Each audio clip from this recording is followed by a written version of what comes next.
The story of Rapunzel. Once upon a time, there lived a happy couple.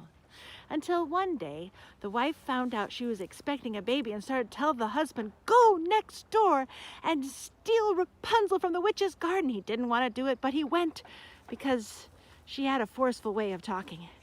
The poor husband snuck into the witch's garden and picked as much Rapunzel as he could, which is a weed something like arugula, and brought it back to his wife, who was just so hungry because of the baby that she ate every single bit up without even stopping to say thank you. And then she started demanding more. She was demanding so hard that he snuck into the witch's garden again, but alas, the witch caught him. She popped out of nowhere right when he was right there picking the wonderful Rapunzel, and he was so shocked to see her he just about fainted.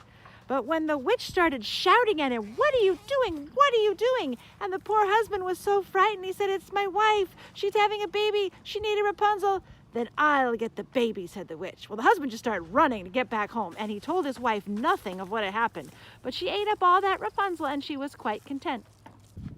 They were so happy when the baby was born, such a beautiful little child. But the witch ran in soon after the birth and snatched the baby and ran away. The witch hid Rapunzel away in a very high tower, and she grew to be a beautiful young girl. The witch would call out to her, "Rapunzel, Rapunzel, let down your hair," and Rapunzel would let down her long hair. Then the witch would grab onto it and climb right up to the top of the tower. One day, a prince who'd been watching called out, "Rapunzel, Rapunzel, let down your hair." And when Rapunzel threw down her hair, the prince was the one to grab hold and climb right up, where soon they became good friends.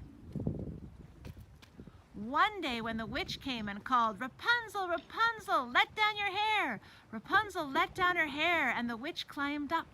But Rapunzel said, "Why do you climb so slowly when the prince always climbs so fast?" The witch was so angry she cut off Rapunzel's hair and she pushed Rapunzel right out of the tower. Ah! The princess landed on the rocks, but she was all right. She got up and began to wander the forest looking for her prince. The prince, having no idea of what had happened, went to the tower and called, "Rapunzel, Rapunzel, let down your hair." But the witch was the one who let down the hair, and the prince was in for a terrible surprise. For when he climbed to the top on the long hair, the witch was the one waiting for him, and she pushed him to the bottom where he fell to the rocks. The prince was hurt, but he jumped up, searching for his true love, and he found her. There she was!